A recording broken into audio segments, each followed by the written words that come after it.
Hi everyone and welcome to today's video. We are going to be doing a grade 11 example of general solution. This forms part of the section Trigonometry. Without further ado, let's get into it. We have 5 sine x is equal to cos x. Now before we can start carrying anything over to find what our reference angle is, note how there is a sine x and a cos x. Now in an inequality or an equation in this instance, we want to try and have the same ratio throughout. So I don't want to see a sine and a cos. So let's try and find a way to standardize this. A way in which we can do this is by applying the identity. The identity of sine of our angle, sine x over cos x, it simplifies to tan x. Okay, so we are going to apply this identity over here. So the first step that I can do is divide both my left hand side and my right hand side by cos of x. Now, why am I saying cos of x? Because if I say sine over cos, according to my identity, it will simplify to tan, and what I do to the one side, I have to do to the other as well. Alright, so continuing, 5 stays the same. Sine x divided by cos x is tan x. So we have 5 tan x.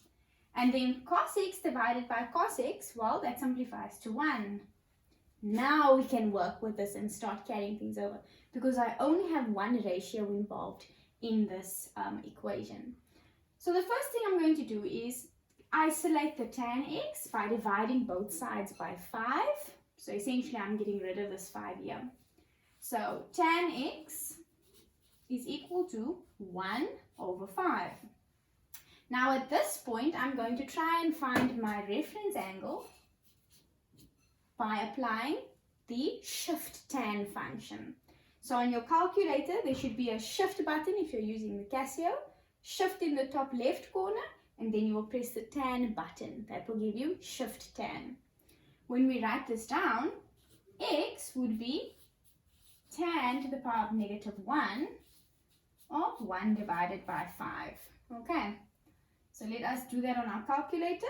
We're going to say shift tan 1 over 5. Okay, that gives us a value of 11,31 degrees. This is now our reference angle.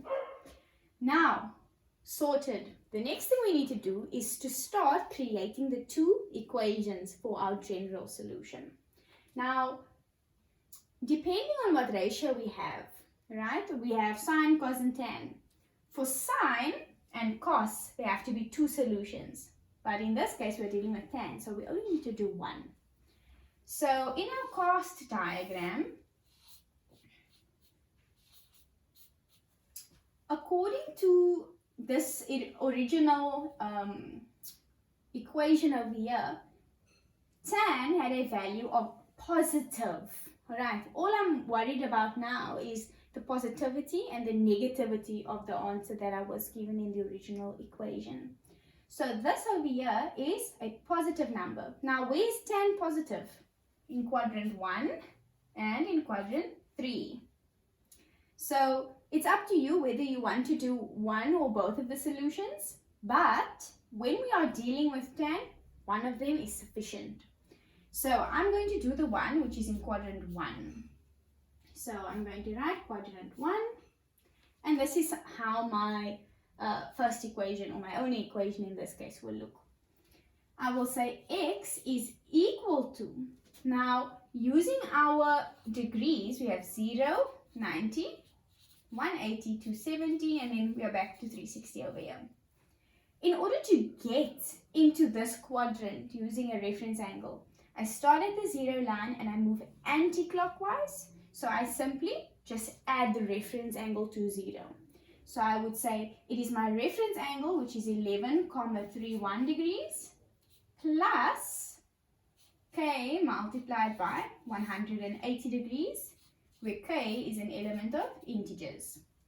Okay, this is basically telling me when I plug in values for k, values which are integers, it is going to give me different degree or numerical solutions which will satisfy the original equation that I was given. Alright, and there we go, guys.